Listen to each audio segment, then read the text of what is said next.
मान्य सदस्यहरूलाई कार्यसूचीबाटै विदित भइसकेको छ। अब म मान्य मदन कुमार भण्डारीलाई टनकपुर बाँध परियोजनासँग सम्बन्धित सम्झौता दुवै सदनको संयुक्त बैठकको क्षेत्राधिकारको विषय भएकोले प्रतिनिधि सभामा छलफल नगरियोस् भनी प्रस्ताव प्रस्तुत गर्न अनुमति दिन्छु। सम्मान्य सभामुख महोदय, आज चैत्र 24 गते हो। विशेष सम्झनाको यो चैत्र 24 को सन्दर्भमा 1 मिनेट म केही कुराहरू भन्नको निम्ति म अनुमति चाहन्छु। 2046 साल चैत्र 24 गते निर्दलीय पञ्चायती व्यवस्थाको विरुद्ध जुन संयुक्त राष्ट्रिय जनआन्दोलन भयो, त्यसको सर्वोच्च उभारको दिन हो र सबभन्दा धेरै आन्दोलनकारीहरूले शहादत प्राप्त गरेको दिन हो। त्यस अघिपछि पनि आन्दोलनमा शहादत प्राप्त गर्ने धेरै आदरणीय शहीदहरू हुनुहुन्छ, जसको रगत पसिनाले यो व्यवस्था, यो संविधान र यी हक अधिकारहरू हामीलाई उपलब्ध भएका छन्। आजको यस विशेष अवसरमा म उहाँहरू सबैलाई हाम्रो दलको तर्फबाट हार्दिक श्रद्धाञ्जली व्यक्त गर्न चाहन्छु। सभामुख महोदय, यो संयोगको कुरा हो कि आज चैत्र 24 गतेकै दिन हामी संविधानको सर्वाधिक महत्त्वपूर्ण प्रावधानसँग सम्बन्धित सवालमा श्री 5 को सरकारले गरेका काम क्रियाकलापहरू माथि टिप्पणी गर्न र तिनीहरू संविधान सम्मत छन् कि छैनन्, नियम कानुन सम्मत छन् कि छैनन्, राष्ट्रको हितलाई तिनीहरूले प्रतिनिधित्व गर्छन् कि गर्दैनन्, अथवा तिनीहरूले राष्ट्रको अहित गरेका छन् भन्ने कुरा अभिव्यक्त गर्नको निम्ति आज यो सेसनमा, यो अवसरमा चर्चा गरिरहेका छौँ। सभामुख महोदय, अहिले भर्खरै माननीय जलस्रोत राज्य मन्त्रीले टनकपुर परियोजना सम्बन्धी सम्झौताको जुन प्रस्ताव प्रस्तुत गर्नुभयो, त्यस सम्बन्धमा हाम्रो दलको तर्फबाट, प्रतिपक्षको तर्फबाट त्यो सम्झौताको बारेमा, त्यो प्रस्तावको बारेमा, त्यसमा भएका विषयवस्तुहरूको बारेमा हाम्रो आपत्ति, हाम्रो विरोध र यो प्रस्तावलाई प्रतिनिधि सभामा प्रस्तुत गर्नु संविधान सम्मत हुँदैन, नियम कानुन सम्मत हुँदैन र यसलाई यहाँ प्रस्तुत गर्ने र छलफल गर्ने कुरा संविधान र नियम कानुनको उल्लङ्घन गर्ने कुरा हो। त्यसो हुँदा यसलाई यहाँ प्रस्तुत नगरियोस्, यसलाई यहाँ छलफल नगरियोस् भन्नको निम्ति आफ्नो प्रतिवादको बारेमा म 1-2 शब्द अगाडि भन्न चाहन्छु। सभामुख महोदय, हामीलाई सम्झना छ, हामीलाई थाहा छ, नेपालको संविधान 2047 को 126 को उपधारा 4 मा नेपालको प्रादेशिक अखण्डतामाथि असर पार्ने खालको कुनै पनि काम सिंगै संसदले एकमतले पनि गर्न सक्दैन, सर्वसम्मत भएर पनि गर्न सक्दैन। तर जब हामी टनकपुर परियोजना सम्बन्धी सम्झौताको बारेमा छलफल गर्छौं, जब हामी त्यस बारेमा मूल्याङ्कन गरिरहेका हुन्छौं, त्यसबेला स्वाभाविक रूपले यो प्रश्न पनि उठ्न सक्छ कि वास्तवमा 2048 साल मङ्सिर 19 देखि 25 सम्म प्रधानमन्त्री गिरिजाप्रसाद कोइरालाज्यूले भारत भ्रमण गर्नुहुँदा गर्नुभएको जुन सम्झौता हो, टनकपुर सम्झौता हो, त्यो टनकपुर सम्झौताको मस्यौदामा उल्लेख भएका जे विषयवस्तुहरू छन् त्यसलाई हेर्दा के वास्तवमा त्यसले हाम्रो प्रादेशिक अखण्डतालाई उल्लङ्घन गरेको छ भन्ने तर्क उपस्थित गर्न सकिन्न। अहिले भर्खरै मन्त्रीज्यूले त्यसका केही उल्लेखित पक्षहरूलाई यहाँ प्रस्तुत गर्नुभयो र नेपालले टनकपुर परियोजना सम्बन्धी बाँध निर्माण गर्नको निम्ति नेपालको भूमि उपलब्ध गरायो। भूमि उपलब्ध गराउने अधिकार, भूमि त्यस ढङ्गले दिने अधिकार संविधानले बहुमत प्राप्त भएको सरकारलाई या बहुमत प्राप्त दललाई दिएको छ कि छैन? सभामुख महोदय, हामी संविधानको प्रावधानलाई हेरेर, सम्बन्धित ऐन कानुनहरूलाई हेरेर र अरू कुनै नियमावलीहरूलाई हेरेर पनि हामी भन्न सक्छौं मुलुकको कुनै पनि त्यस्तो व्यक्ति वा निकाय छैन जसले यो मुलुकको 2.9 हेक्टर मात्रै होइन, 1 इन्ची जमिन मात्रै पनि कुनै अर्को वैदेशिक राष्ट्रलाई दिन पाउँदैन र त्यो ढङ्गले दिने कुनै प्रावधान छैन। सभामुख महोदय, तर टनकपुर परियोजना सम्बन्धी सम्झौतामा त्यो कुरा गरिएको छ। म संविधानको 126 को उपधारा 3 तर्फ म ध्यानाकर्षण गराउन चाहन्छु। त्यो 3 मा उपधारा 3 मा के उल्लेख गरिएको छ भने कुनै पनि 126 को उपधारा 3 मा के उल्लेख गरिएको छ भने कुनै पनि सन्धि सम्झौताहरू यदि संसदले अनुमोदन गर्नुपर्ने सन्धि सम्झौताहरू छन् भने संसदले अनुमोदन नगरुन्जेलसम्म नेपालको हकमा त्यो लागू भएको मानिने छैन। सम्माननीय सभामुख महोदय, टनकपुर परियोजना सम्बन्धी सम्झौतामा हामी देख्छौं कि डिसेम्बर 5 मा 1991 को डिसेम्बर 5 मा जुन सम्झौता भयो त्यो सम्झौता गरिरहेकै बेला त्यो सम्झौताको टनकपुर सम्बन्धी सम्झौताको पहिलो लिखतमै पहिलो प्याराग्राफमै यो सम्झौतालाई डिसेम्बर 15 देखि कार्यान्वयन गरिने गरी यो सम्झौता गरिन्छ भनेर उल्लेख गरिएको छ। सम्माननीय सभामुख महोदय, संविधानको उल्लङ्घन गर्ने अधिकार बहुमत प्राप्त गरेको दललाई छ कि छैन? प्रधानमन्त्रीलाई छ कि छैन? कुनै पनि एउटा त्यस्तो व्यक्ति वा निकायलाई छ कि छैन? सम्माननीय सभामुख महोदय, संविधानको सर्वोच्चता अर्थात् संवैधानिक राजतन्त्र पनि संविधानभन्दा माथि हुन पाउँदैन भन्ने यो संविधान बहाल भइसकेपछि कुनै पनि एउटा व्यक्ति वा निकाय कसैले पनि संविधानभन्दा माथि रहेर वा संविधानका धाराहरूलाई उल्लङ्घन गरेर काम गर्न सक्दैन। तर यो टनकपुर परियोजना सम्बन्धी सम्झौतामा जो स्वाभाविक रूपले संसदले अनुमोदन गर्नु पर्थ्यो त्यो संसदमा प्रस्तुत गर्नु अगावै, संसदलाई जानकारी दिनु अगावै, संसदले अनुमोदन गर्नु अगावै, अझ जुन बेला सन्धि गरिँदै थियो, जुन बेला त्यसको ड्राफ्ट तयार हुँदै थियो, त्यस बेला नै वास्तवमा 10 दिन भित्रैमा या 5 डिसेम्बरमा त्यो सम्झौता गरेर 15 डिसेम्बरदेखि लागू गर्ने भनेर जुन त्यहाँ सम्झौता गरियो यो घोर संविधानको उल्लङ्घन हो र यस्तो संविधानको उल्लङ्घन भएको कुराप्रति यो सदनले, यो मुलुकले गम्भीरतापूर्वक लिने कि नलिने?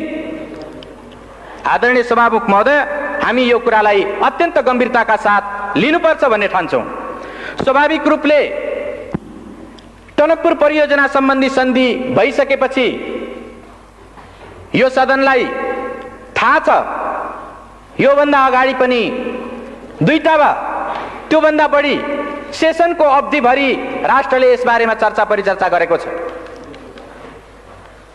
सबै सन्धि सम्झौताहरू संसदमा प्रस्तुत गरिनुपर्छ र टनकपुर सम्बन्धी जुन सम्झौता हो यो सम्झौता सदनमा प्रस्तुत गर्ने र सदनद्वारा अनुमोदन गरिनुपर्ने सम्झौता हो भनेर हामीले प्रतिपक्षको तर्फबाट यही सदनमा र योभन्दा अगाडिका सेसनहरूमा पनि हामीले दृढतापूर्वक उठाएका छौँ।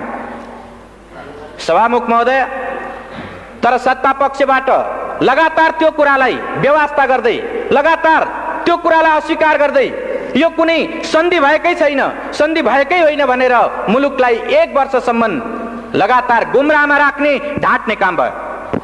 आदरणीय सभामुख महोदय, हामीलाई सम्झना छ त्यसबेला सरकारले टनकपुर सम्बन्धी सन्धि सम्झौताको सम्बन्धमा चर्चा गर्दा वास्तवमा टनकपुर परियोजनामा महाकाली नदीको जुन ठाउँमा टनकपुर परियोजना बनेको छ त्यो भारतीय नदी हो र त्यस ठाउँमा नेपालको अधिकार छैन भन्ने जिम्मेदार मन्त्रीहरूले, सत्तापक्षका जिम्मेदार माननीयहरूले त्यो कुरा राख्नु भएको थियो।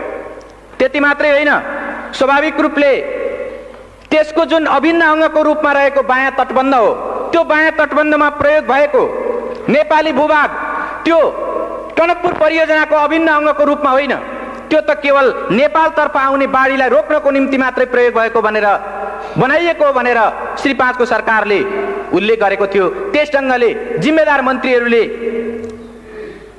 राख्नु भएको थियो। सम्माननीय सभामुख महोदय, प्राकृतिक स्रोतको उपयोगको बाँडफाँड भएको छैन,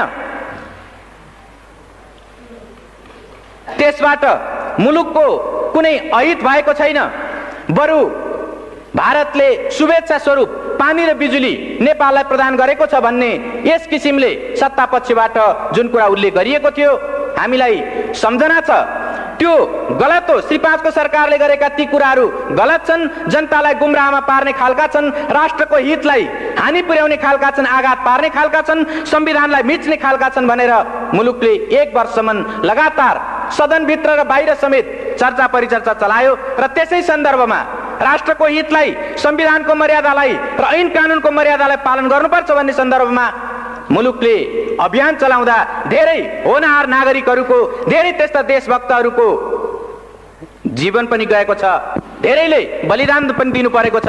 चाहे त्यो 48 साल चैत्र 24 गतेको घटनाको कुरा होस्, चाहे त्यो कावासोतीको भारतीय प्रधानमन्त्री नेपालमा आइरहेको बेला एउटा ज्ञापन पत्र दिनको निम्ति स्वयं टनकपुरको छेउबाट आएको जुन एउटा ज्ञापन पत्र दिने दल थियो, त्यो दलमाथि नवलपरासीको कावासोती भन्ने ठाउँमा जुन गोलीकाण्ड भयो, यस खालका घटनाहरूबाट मुलुकले धेरै आहत हुनु परेको छ। मुलुकमा यो टनकपुर परियोजना सम्बन्धी सवालमा, यसको प्रकृति निर्धारण गर्ने सवालमा सरकारले जनता र राष्ट्रलाई गुमराह गर्न खोजेको कुराको विरुद्ध देशभक्तहरूले आवाज उठाउँदाखेरि धेरै रगत बगाउनु परेको छ। हामी ती कुराहरूलाई बिर्सन सक्दैनौँ। स्वाभाविक रूपले टनकपुर परियोजना सम्बन्धी सम्झौता भएको 11 महिनापछि जब भारतका प्रधानमन्त्री नेपालको भ्रमणमा आउनुभयो, त्यसबेला केही स्पष्टीकरणहरू थपिए।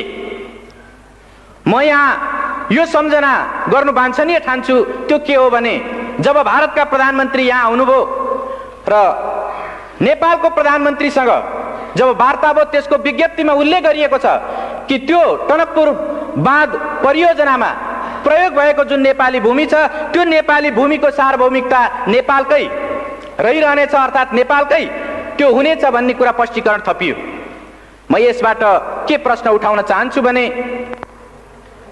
यदि त्यो 91 को डिसेम्बर 5 को जुन सम्झौताको जुन ड्राफ्ट हो, यदि त्यसबेला नै त्यो कुरा मानिएको भए, त्यो कुरा भएको भए पछि किन स्पष्टीकरण थप्नु पर्थ्यो?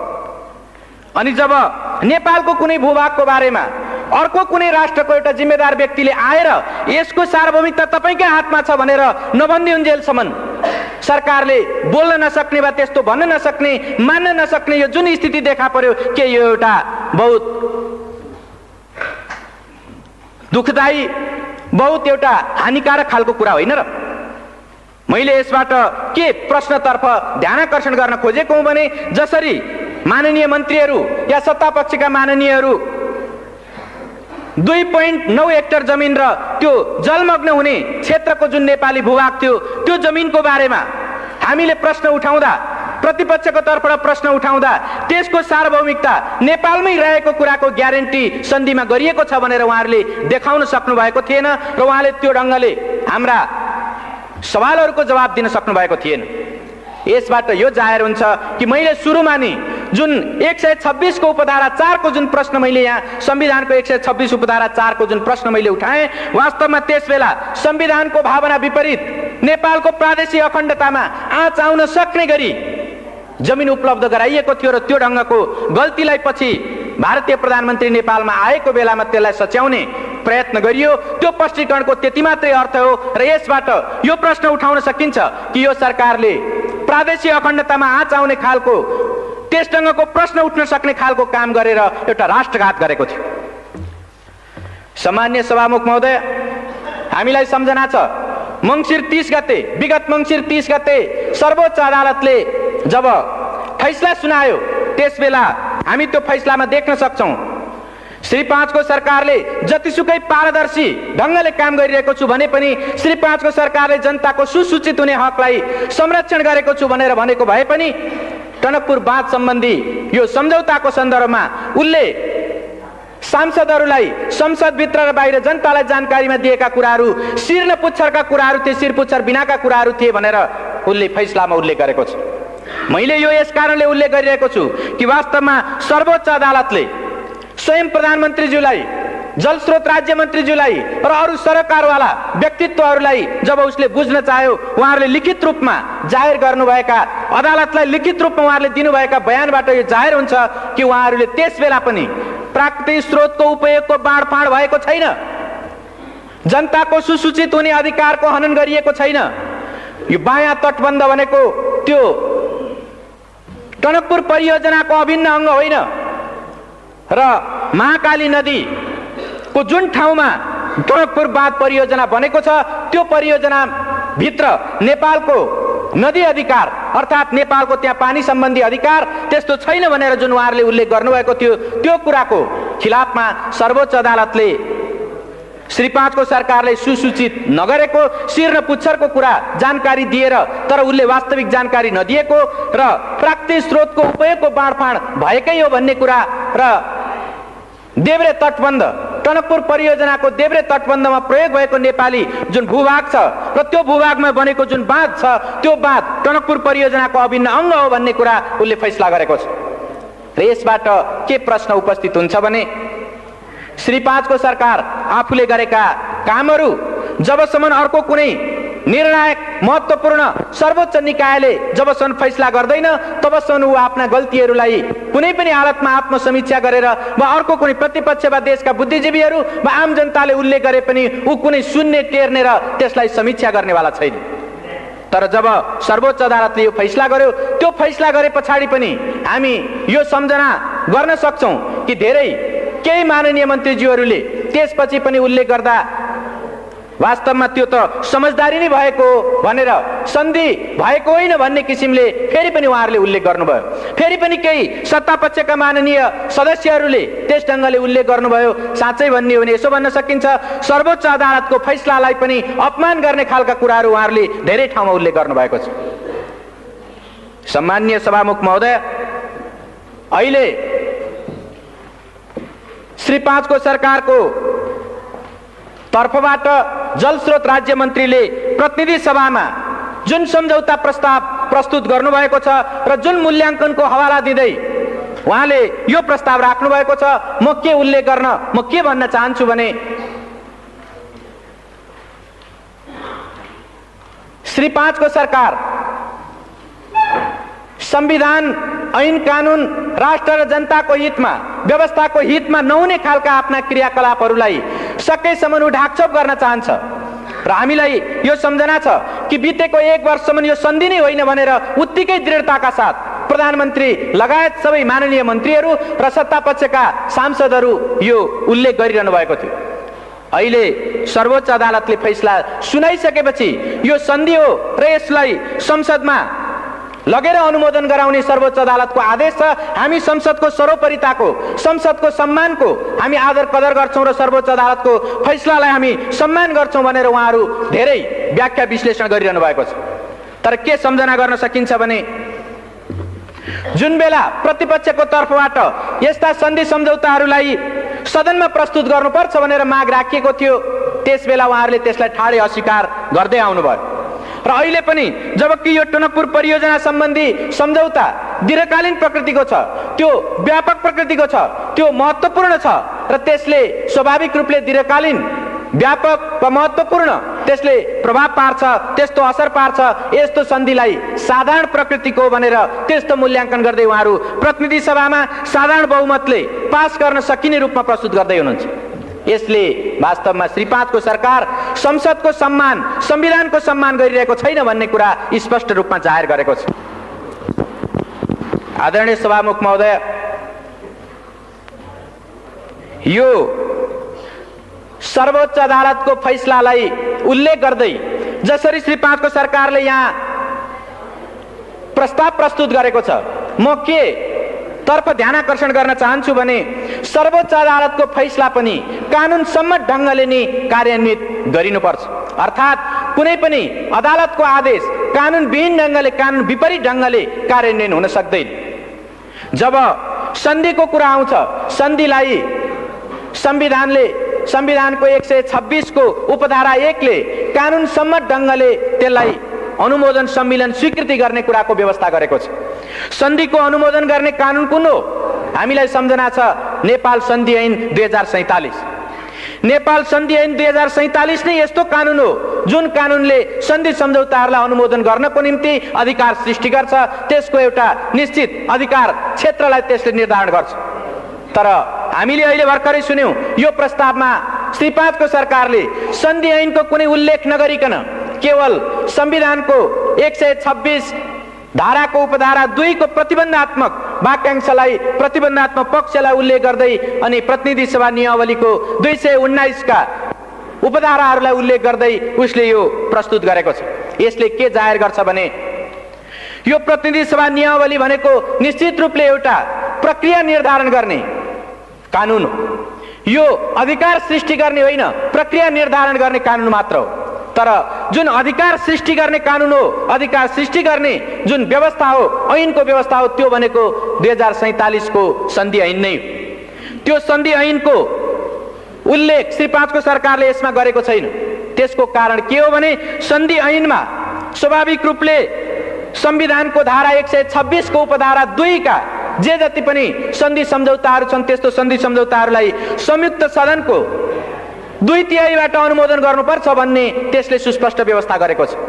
तर संविधानको यो भावना र ऐन कानुनको यो पक्षलाई सर्वथा विस्मृतिमा राखेर, त्यसलाई बिर्सेर या त्यसलाई उल्लङ्घन गरेर त्यसलाई आदर गर्न नचाहेर श्री 5 को सरकारले केवल सर्वोच्च अदालतको फैसलामा रहेको यो पक्षलाई कि श्री 5 को सरकारले मूल्याङ्कन गरेर प्रतिनिधि सभा वा संयुक्त सभामा लैजाओस् भन्ने त्यो पक्षलाई मात्रै उल्लेख गरेर उसले प्रतिनिधि सभा नियमावलीका केही धाराहरूलाई टेक्दै यस सभामा यो सदन समक्ष प्रस्तुत गरेको छ।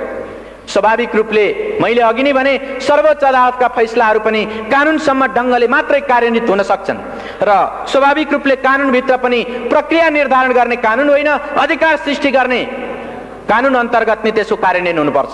त्यसो भएको हुनाले सरकारको यो सन्धि प्रस्तावमा जुन कानुनलाई टेकेर, जुन धारा उपधाराहरूलाई टेकेर यो प्रस्तुत गरिएको छ त्यो स्वाभाविक रूपमा कानुन विपरीत छ। सरोकारवाला विषयमा त्यो कानुन सम्मत छैन।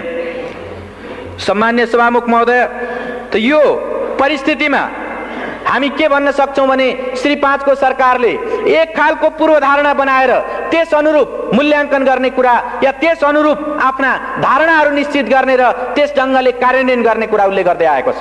चाहे त्यो अघिल्लो बेलाको यो केवल समझदारी मात्र हो भन्ने विषय होस् या यो पछिल्लो बेलामा अहिले त्यो साधारण प्रकृतिको सन्धि हो भन्ने विषय किन नहोस्, दुवै बेलामा उसले एउटा पूर्वधारणा बनाएर आफूलाई जसो गर्दा सजिलो हुन्छ त्यो ढङ्गले मात्रै जाने, तर संविधान र ऐन कानुनको अक्षर र भावनालाई पालन गर्ने कुरा हो भने अस्वीकार गर्ने वा त्यसबाट बचेर जाने वा त्यसलाई संविधान र ऐन कानुनका सरोकारवाला पक्षलाई कुनामा पारेर जाने, कर्नरमा पारेर जाने खालको कुरा उल्लेख गरेको छ।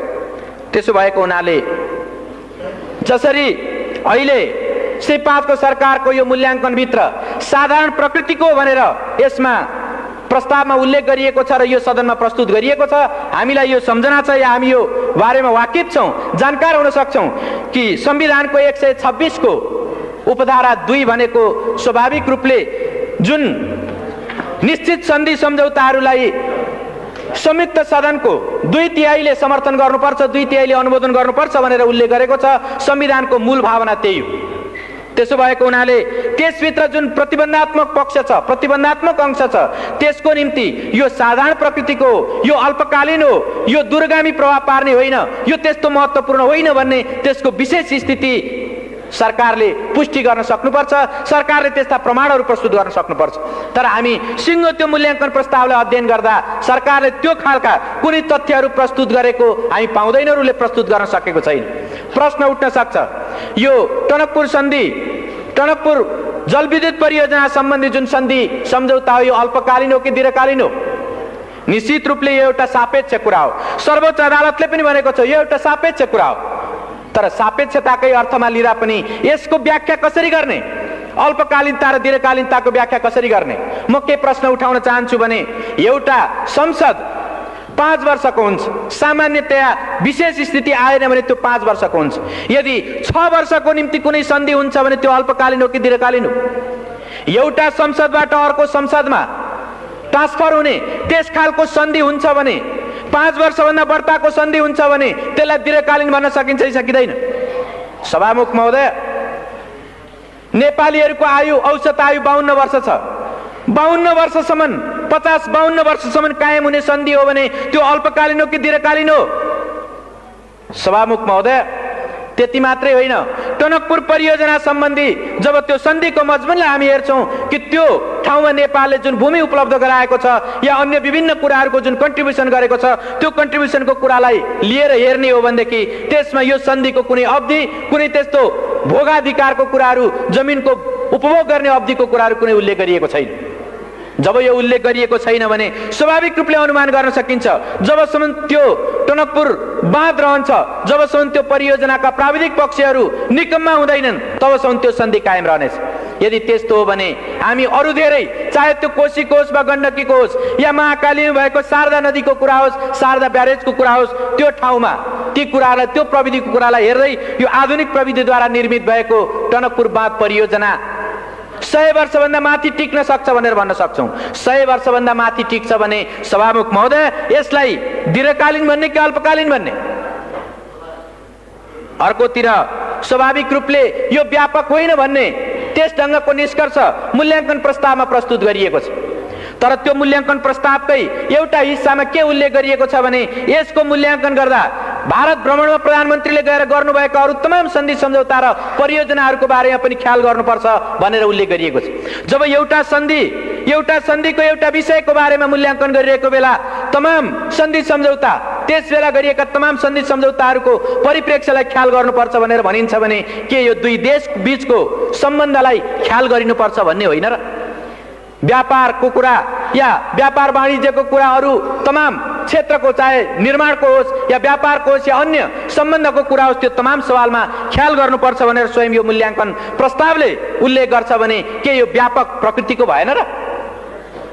सभामुख महोदय, स्वाभाविक रूपले यसलाई जसरी श्री 5 को सरकारले व्यापक होइन भन्दै, दीर्घकालीन होइन भन्दै, दूरगामी प्रभाव पार्ने छैन भन्दै जसरी प्रस्तुत गरेको छ, त्यो एउटा पूर्वाग्रह र एउटा पूर्वधारणामा, एउटा पूर्वाग्रहमा त्यो आधारित छ र स्वाभाविक रूपले त्यो गलत छ। संविधान र ऐन कानुनको भावना विपरीत छ र त्यसै भएको हुनाले हामी यसलाई प्रतिनिधि सभामा छलफल गर्ने विषय होइन, प्रतिनिधि सभामा प्रस्तुत गर्नु मात्रै पनि वास्तवमा संविधानको भावनालाई उल्लङ्घन गर्नु हो भन्ने हामी ठान्छौँ। सभामुख महोदय, यसको अर्को पक्ष पनि छ। अर्को पक्ष के छ भने नेपालमा सामान्यतया भन्दै आइएको छ, हर कसैले भनिरहेको छ कि नेपालको सम्पत्ति भनेको जलस्रोत हो र यो जलविद्युत सम्बन्धी नेपालको जुन स्रोत हो वा जुन शक्ति हो त्यो 83,000 मेगावाट विद्युत क्षमताको छ। यो 83,000 मेगावाट विद्युत क्षमता भएको जलस्रोतको परिचालन गर्नको निम्ति कस्तो मेकानिजम, कस्तो खालको मेथड, कस्तो खालको तौर तरिका र कस्तो नीति अवलम्बन गर्ने हो भन्ने कुरा पनि यसबाट स्वाभाविक रूपले उपस्थित हुन्छ र यो टनकपुर सम्बन्धी जुन सन्धि भएको छ, यो सन्धिले स्वाभाविक रूपले भविष्यको निम्ति एउटा प्रेसिडेन्स, भविष्यको निम्ति एउटा नजिर पनि स्थापित गर्छ। जब यसको समयावधिको कुरा, यसले नेपाल र भारतको बीचमा भइरहेका तमाम सन्धि सम्झौताहरू र दुई मुलुकको बीचको सम्बन्धको कुरा र यसले नेपालकै अरू प्राकृतिक स्रोत सम्पदाहरूलाई भविष्यसम्म उपयोग गर्ने कुराको, भविष्यसम्म प्रयोग गर्ने कुराको नजिर स्थापित गर्छ भने यसलाई कसरी अल्पकालीन, कम महत्त्वपूर्ण र त्यसलाई साधारण खालको भनेर कसरी भन्न सकिन्छ? त्यसो भएको हुनाले श्री 5 को सरकारले प्रस्तुत गरेको यो मूल्याङ्कन निश्चित रूपमा त्यो संविधान र ऐन कानुन विपरीत छ, राष्ट्रको हितलाई हानि पुर्याउने खालको छ र संविधानलाई उल्लङ्घन गर्ने खालको छ। त्यसो भएको हुनाले